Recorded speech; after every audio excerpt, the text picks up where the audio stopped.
SpaceX and Tesla CEO Elon Musk has long been of the view that artificial intelligence poses one of the greatest threats to humanity, and it is capable of a lot more than any of us can possibly imagine. He warns that AI can surpass human intelligence and that he doesn't see an end to it all. AI will be and is smarter than the smartest of humans. It can do years and years of innovation in no time. It might very well be the cause of the next world war. Musk, in one of his interviews, went so far as to say that artificial intelligence is probably a greater danger to our world than nuclear warheads. We might not be able to see its impact immediately, but in the foreseeable future, we'll have to deal with it no matter what.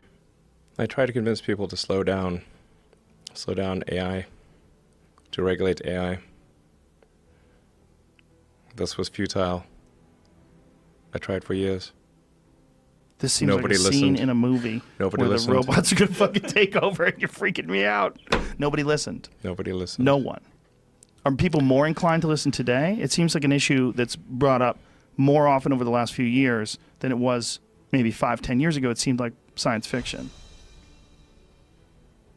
Maybe they will. So far they haven't.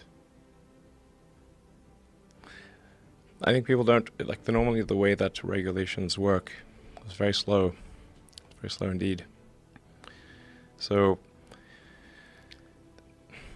usually there'll be some new technology.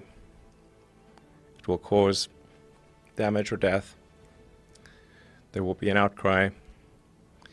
There will be an investigation. Years will pass. There will be some sort of insight committee. There will be rulemaking. Then there will be oversight, eventually regulations. This all takes many years. This is the normal course of things. If you look at, say, automotive regulations, how long did it take for seatbelts to be implemented, to be required? You know, the auto industry fought seatbelts, I think, for more than a decade. Successfully fought any regulations on seatbelts, even though the numbers were extremely obvious. If you had a seatbelt on, you would be far less likely to die or be seriously injured. It was unequivocal. And the industry fought this for years, successfully.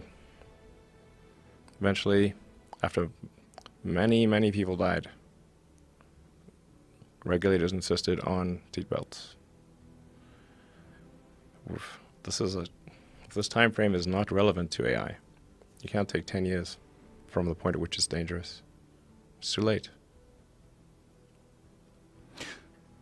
And you feel like this is decades away or years away from being too late? If you have this fatalistic attitude and you feel like it's going, we're in almost like a doomsday countdown. It's not necessarily a doomsday countdown. It's a out of control countdown. Out of control, yeah. People call it the singularity, and that's probably a good way to think about it. It's a singularity. It's hard to predict, like a black hole. What happens past the event horizon? Right. So once it's implemented, it's very different because it will once be able to. Once the genie's out of the bottle, what's going to happen? And it will be able to improve itself. Yes. Musk calls out the importance of actions that we need to undertake to regulate the newer AI technologies, and we need to do it now because we won't be able to control its progress in the future. Musk, on the question that why he believes artificial intelligence and the newer technologies to be the biggest threat to civilization, answered that AI is something that is superhuman and its nature is such that it can crash humans at every game. The tech billionaire has time and time again raised his concerns and advice to take precautions, then regret in the future.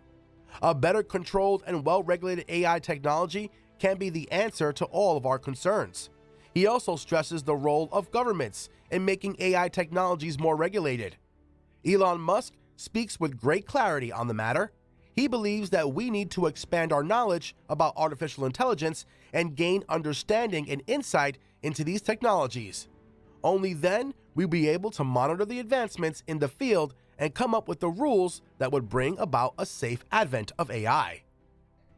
Well, the biggest issue I see with so-called AI experts is that they think they know more than they do.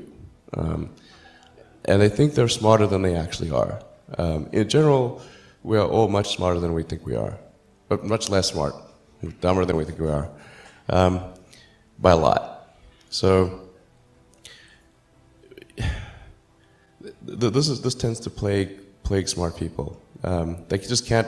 They define themselves by their intelligence, and they don't like the idea that a machine could be way smarter than them. So they discount the idea, which is fundamentally flawed. That's the wishful thinking situation. I'm really quite close to. I'm very close to the cutting edge in AI, and it scares the hell out of me. It's capable of vastly more than almost anyone knows, and the rate of improvement is exponential. You can see this in things like AlphaGo, which went from, in the span of maybe 6 to 9 months, it went from being unable to beat even a reasonably good Go player to then beating the European world champion, who was ranked 600, then beating Lee Sedol 4-5, who had been world champion for many years, then beating the current world champion, then beating everyone while playing simultaneously. Then there was AlphaZero, which crushed AlphaGo 100-0. And AlphaZero just learned by playing itself, and it can play basically any game that you put the rules in for. Whatever rules you give it, it literally read the rules, play the game, and be superhuman.